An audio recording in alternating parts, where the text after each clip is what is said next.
Scarborough. In November of 1996, James began a solo practice and is currently the sole shareholder in his firm, James E. Smith Jr. PA. Also of note, Representative Smith served 1 year in Afghanistan with the U.S. Army. He and his wife Kirkland have 4 children. And here's Representative Smith.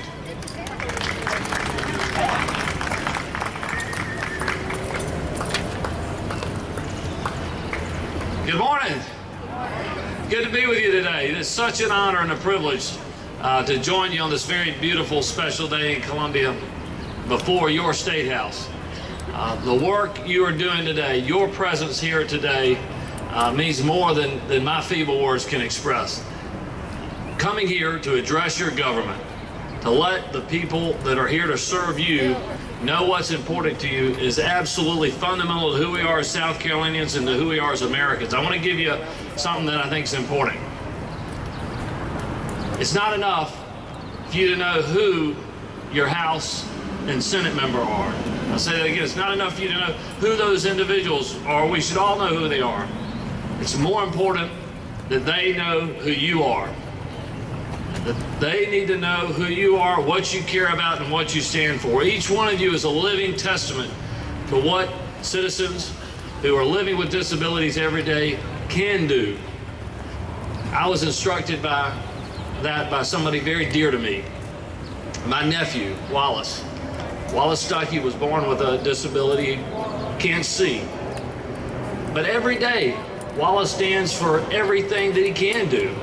And I've learned so much in watching him grow and knowing that it is about access. It is about equality. It is about independence. The mission for ABLE, the mission is empowering people with disabilities to reach their highest level of independence. Empowering people, access. Empowering people means access to education, access to opportunity. Because if you give them that education and that opportunity, they can reach the highest level of independence. And it's better for all South Carolina that we understand we're not defined about what we can't do, we're defined about what we can do.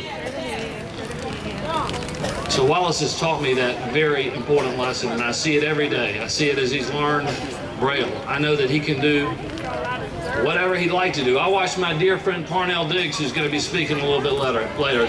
Parnell Diggs, let me tell you, I was in law school sitting right next to Parnell, who doesn't have sight.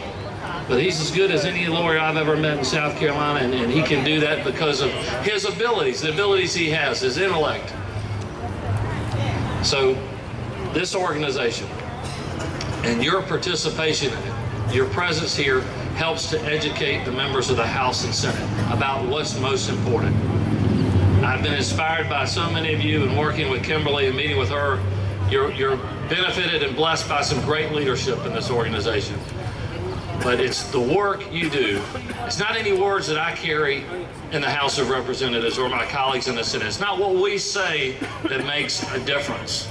My words truly in that body often are very feeble. They only count when I have people like yourselves standing up behind the words that we say that ultimately make a difference. That's when change happens. That's how people are educated. That's how they understand what is the truth about South Carolina and particularly citizens with disabilities. Again, all the work you do, the work you're here today helps people understand you're not defined about what you can't do, but what you can do. And it's an obligation of us all to ensure access, equality, and independence. Thank you for the privilege and honor to be a part of this gathering today. I'm very grateful for that opportunity. I'm very grateful to serve you in the South Carolina House, and I can only do that with your presence here. And thank you very much. God bless.